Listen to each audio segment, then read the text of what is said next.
Bonjour à nouveau, bienvenue dans cette étude intitulée « Explorons la parole de Dieu ». Dans la leçon précédente, nous avons vu une introduction à « Explorons la parole de Dieu » et maintenant nous allons entamer cette étude biblique par la grâce de Dieu. Mais avant toute chose, prions. Seigneur Jésus, nous remettons cette étude dans tes saints bras, Papa, cette leçon. Je prie pour toute personne qui est en train d'écouter cette étude. Je prie que ta main soit sur eux, Papa, sur leur vie. Je prie qu'ils ressentent ton esprit en train de bouger, que tu les touches, que tu les diriges, que tu les bénisses, que ta volonté parfaite soit accomplie dans leur vie. Que la paix de Dieu qui dépasse toute compréhension entre dans leur maison et dans leur cœur en ce moment. Au nom de Jésus. Amen. Amen.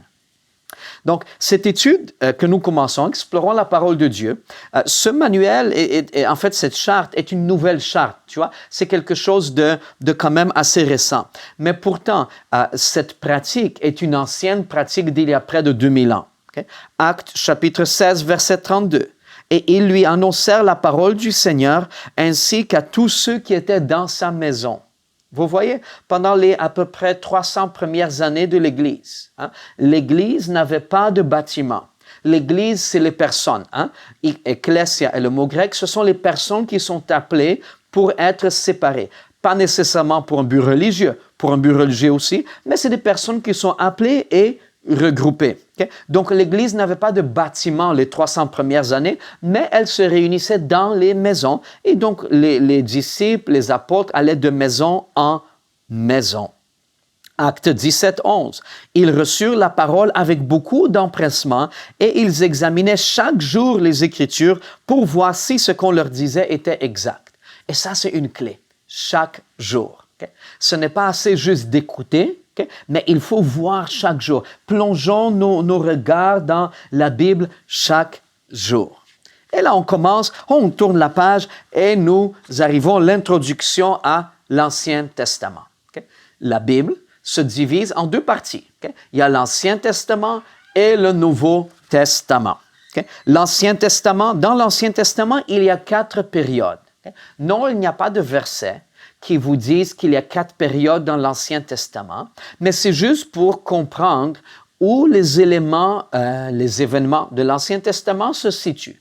L'Ancien Testament constitue environ les 2/3 de la Bible. Okay? Et donc, c'est beaucoup d'événements. Et pour mieux se repérer, il y a 4 périodes. Okay? La première s'appelle la période de l'innocence. Donc, de la création du monde jusqu'à la chute de l'homme et de la femme dans le péché. Okay? La seconde période s'appelle celle de la conscience. Donc, de la chute de l'homme et de la femme dans le péché jusqu'à Abraham. La troisième période, c'est celle qui s'appelle la période des patriarches, donc de Abraham jusqu'à Moïse. Et la quatrième, de Moïse jusqu'à Jésus-Christ, ça s'appelle la loi et les prophètes. Jésus a souvent dit, il est écrit dans la loi, il est écrit dans les prophètes. Jésus était en train de citer ou de puiser dans cette période particulière. Parlons un peu au sujet des livres de l'Ancien Testament. Encore une fois, ça couvre environ les 2/3 de la Bible. Donc, regardons un peu. La Bible, premièrement, a été inspirée par Dieu, un seul Dieu. La Bible dit Dieu est esprit, E majuscule au singulier, un seul esprit, un seul Dieu qui a inspiré. Il a inspiré sa parole et les hommes saints de Dieu ont écrit. Elle a été écrite par des hommes pieux. Il y a 39 livres et ça couvre environ 3600 années d'histoire. Okay? Principalement de l'histoire de la nation juive. Les 5 premiers livres, appelés le Pentateuque en grec ou la Torah en hébreu, sont la Genèse, l'Exode, Lévitique, Nombre et Deutéronome, qui, les érudits croient, ont été écrits par Moïse. Dans Exode, il y a un épisode où Moïse dit « Seigneur, si tu ne vas pas avec nous, je ne vais pas aller. Je veux, montre-moi ta gloire. » Et Dieu dit « Tu ne peux pas voir mon visage. » Donc, Moïse voulait voir la gloire de Dieu. Dieu dit « Ma gloire, si tu veux voir ma gloire, c'est mon visage qui reflète ma gloire. » Et sur le mont de transfiguration, il a vu la gloire de Dieu dans le visage de Jésus-Christ qui a été transformé, qui était plus brillant que celui du soleil. Et donc, c'est à ce moment où Dieu a dit, il y a une place à côté de moi. Je te cacherai dans le creux du rocher et je mettrai ma main sur toi et tu verras mon arrière. Et selon les érudits bibliques, ils disent que c'est à ce moment où Dieu aurait donné la révélation à Moïse pour écrire, évidemment, tout ce que Moïse n'a pas vu, donc tout ce qui prédate ou ce qui est venu avant sa naissance. Les seconds 12 livres, donc après le Pentateuque ou après la Torah, nous avons 12 livres d'histoire, évidemment principalement de la nation d'Israël.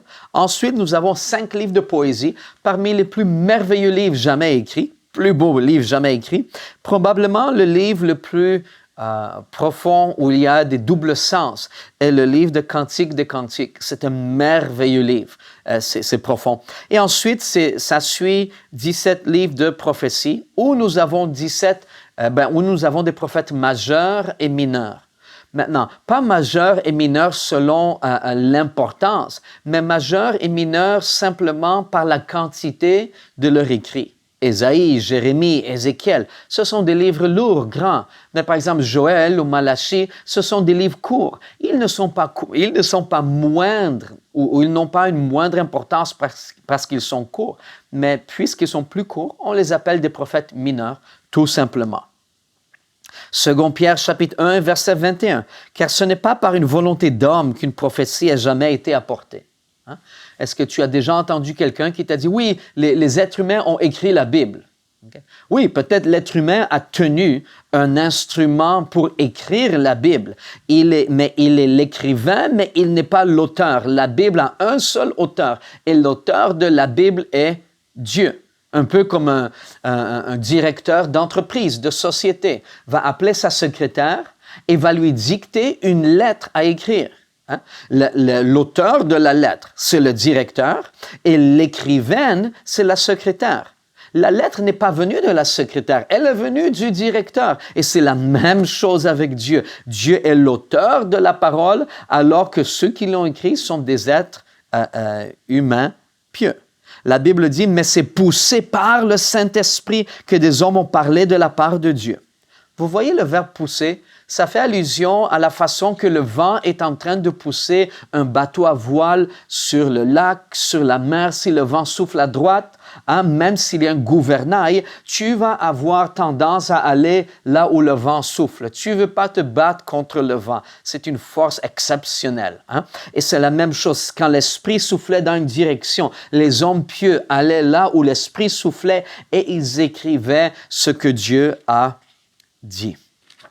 Maintenant, commençons justement dans Genèse. La Bible commence dans Genèse chapitre 1, verset 1 avec 5 autorévélations de Dieu. Maintenant, moi j'ai la Bible Osterwald, c'est l'édition, c'est la dernière édition qui est assez précise, la révision 2018.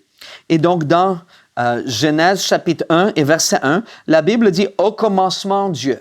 En hébreu, au commencement, c'est un mot, c'est Bereshit. Hein? Ça littéralement veut dire au commencement. Et tout le livre de Genèse est le livre des commencements. C'est là où des principes sont établis, hein, qui vont continuer plus tard dans la Bible. C'est pour ça que c'est clé pour comprendre le livre de Genèse pour le maîtriser. Donc, au commencement, Dieu.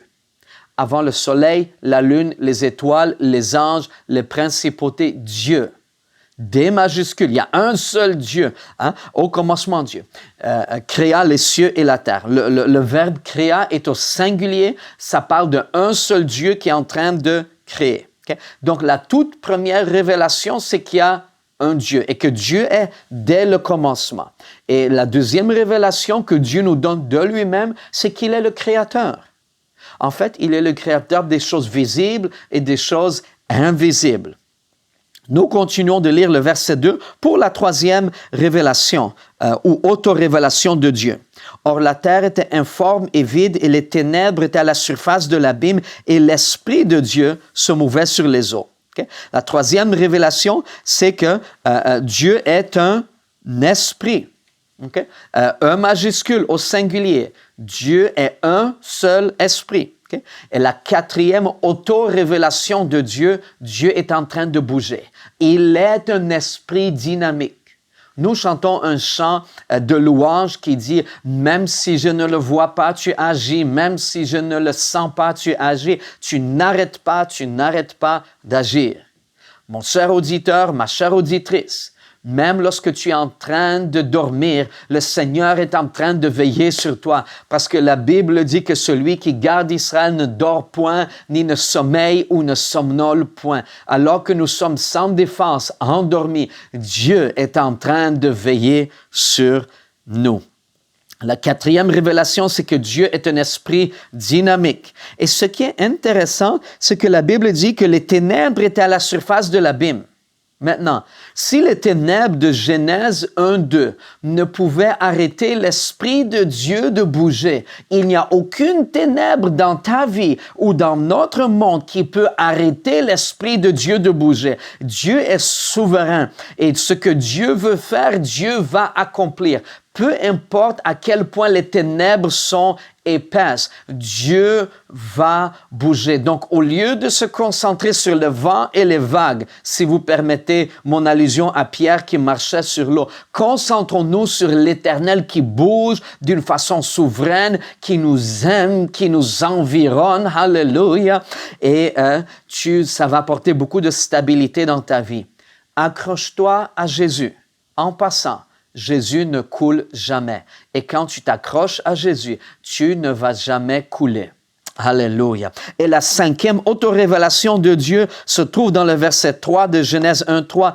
Et Dieu dit que la lumière soit et la lumière fut.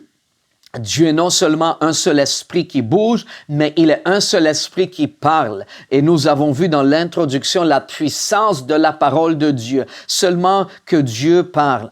Seigneur, parle dans ma vie. Juste parle. Qu'est-ce que quelqu'un est venu voir Jésus? Maintenant, je n'ai plus la référence exacte. Sa fille était malade. Je crois que c'était Jairus, si je ne me trompe pas. Le Seigneur voulait aller dans sa maison. Non, Seigneur, je dis une parole car je suis un homme sous autorité. Je dis à un viens, il vient, à l'autre part et part. Donc, il avait compris la puissance d'une parole relâchée. Alléluia. Et donc, il y a tellement de puissance dans la parole de Dieu. Attendez-vous à ce que, quand vous allez suivre cette étude biblique, Dieu va agir davantage comme jamais auparavant dans votre vie. Parce que quand la parole de Dieu est relâchée sous onction, elle brise le joug, elle détruit le joug et Dieu confirme sa parole. La Bible nous dit que Dieu veille sur sa parole pour l'accomplir. Donc ça, c'est Genèse chapitre 1, versets 1, 2 et 3, les 5 autorévélations de la parole de Dieu. Ensuite, si vous regardez à l'écran, on vous montre un tout petit graphique ou même un peu plus grand graphique de la compréhension hébreu du jour de la création, de la semaine de création. Ce graphique est rond et ça va nous aider à comprendre le deuxième jour de la création. Premier jour, Dieu dit que la lumière soit et la lumière fut et Dieu sépare la lumière d'avec les ténèbres.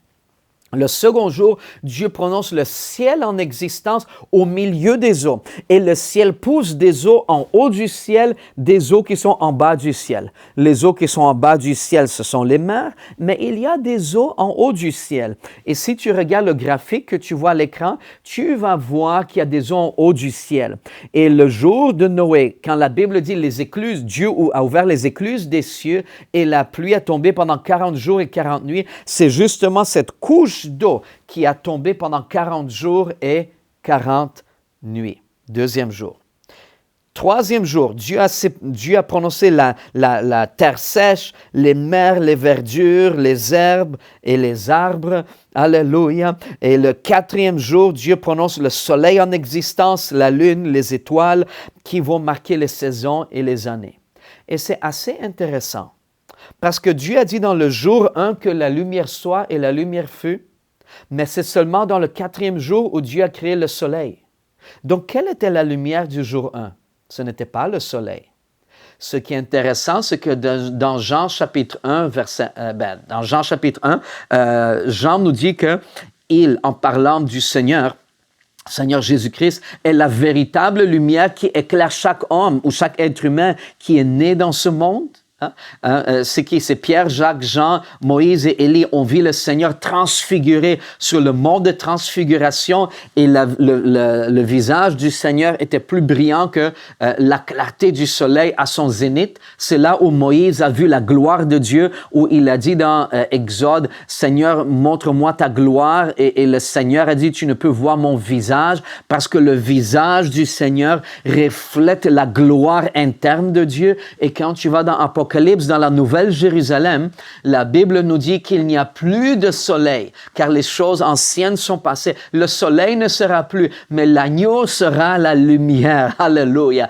Et donc, je crois, sur les témoins bibliques que nous avons parlé, ces quelques versets, que la lumière au premier jour de création, c'est le Seigneur qui s'est prononcé lui-même. Il est venu et il a tout éclairé. Et c'est seulement au 4e jour où il a mis, OK, voici le soleil. 5e jour, les poissons des mers, les oiseaux des airs. Donc Dieu a fait, il a organisé toute la terre. Et là, il est en train de la peupler. Si jamais tu as un aquarium, si tu as acheté un aquarium, en général, tu commences par acheter l'aquarium, la pompe, le filtre. Dépendamment si l'aquarium, c'est d'eau douce ou d'eau salée, l'équipement va varier. Mais tu achètes l'équipement en premier. Là, tu prépares l'eau, tu fais l'analyse de l'eau, vérifier le pH, l'acidité et tout. Et c'est seulement après, à la toute fin, que tu vas mettre les poissons dedans. Okay? Nous sommes des personnes d'ordre. Mais nous avons ça dans notre nature et nous sommes faits selon l'image de Dieu et à la ressemblance de Dieu. Alléluia.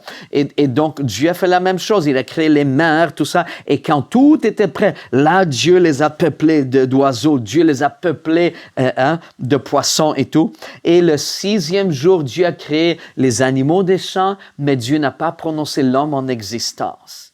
Dieu a pris le temps de se baisser, de former. Il y a eu un contact littéralement entre ciel et terre. Dieu a formé la poussière de la terre. Et donc, l'homme avait une forme, l'homme avait un poids, mais l'homme n'avait pas de vie. Jusqu'au moment où Dieu a soufflé dans ses narines le souffle de vie et l'homme est devenu une âme vivante. Et c'est là où l'homme est devenu vivant. Plus tard, nous allons lire Job qui dit « C'est le souffle du Tout-Puissant qui m'a donné la vie. » Et c'était la même histoire dans Ézéchiel où le prophète, l'Éternel dit au prophète « Prophétise aux eaux. » Et il a prophétisé aux eaux et les eaux se sont rejoints, c'est devenu des squelettes, ensuite des corps. Ils avaient une forme, un poids, ils n'avaient pas de vie. Et là, l'Éternel dit « Prophétise au Ruach. » Donc, prophétise au vent. Ruach, en hébreu, c'est l'air, le souffle ou l'esprit. Et le prophète a commencé à prophétiser à l'esprit. L'esprit est entré en eux et c'est seulement après que l'esprit est entré en eux où ils sont devenus vivants. Et c'est la même chose le jour de la Pentecôte dans Actes chapitre 2. Environ 120 disciples étaient assemblés. Marie, mère de Jésus, était là. Marie, mère de Jésus, était là. Comment je le sais? Acte 1, 14. Marie, mère de Jésus, était là. Et le jour de la Pentecôte, le Saint-Esprit est survenu et il a rempli les environ 120 personnes qui étaient assises là. Ils ont tous parlé en d'autres langues alors que l'Esprit leur donnait de s'exprimer. Marie, mère de Jésus, était remplie du Saint-Esprit. Marie, mère de Jésus, a eu la nécessité d'être remplie du Saint-Esprit et de parler en langue. Ma question pour toi, mon cher auditeur, ma chère auditrice, si Marie, celle qui a porté le Christ, a eu la nécessité d'être rempli du Saint-Esprit, alors toi aussi, tu dois être rempli du Saint-Esprit. C'est un esprit de force, de puissance et d'amour. Et c'est seulement après que l'Église a été remplie du Saint-Esprit où l'Église a été en vie. L'Église est née le jour de la Pentecôte et quand il y a naissance, alléluia, il y a l'eau. Les gens furent baptisés et il y a un son. Les médecins entendent un son. Il faut que le bébé pleure. Et donc, l'Église a pleuré, si vous voulez, quand elle a parlé en langue. L'Église est née le jour de la Pentecôte. Et le 7e jour, Dieu s'est reposé. Pas parce qu'il était fatigué, mais pour nous montrer qu'il y a un temps pour travailler et un temps pour se reposer. Okay?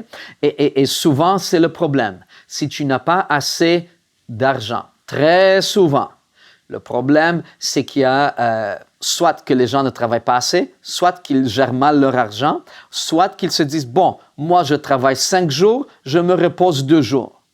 Bon, croyez ce que vous voulez. Hein? Là, on parle de la semaine de création. Ce que moi je vois dans la semaine de création, ce que Dieu nous a montré comme exemple, il a travaillé pendant 6 jours et il a pris 1 jour de repos. Et si vous regardez les Juifs, même aujourd'hui, dans le monde entier, vont travailler pendant 6 jours et se reposer 1 jour. Je me pose la question, est-ce que ça se pourrait que beaucoup de personnes n'ont pas assez d'argent parce qu'ils ne respectent pas la proportion travaillée que Dieu a donnée? C'est juste une question que je me pose. Et sur cette question, nous allons terminer cette première partie que nous allons recommencer la prochaine fois.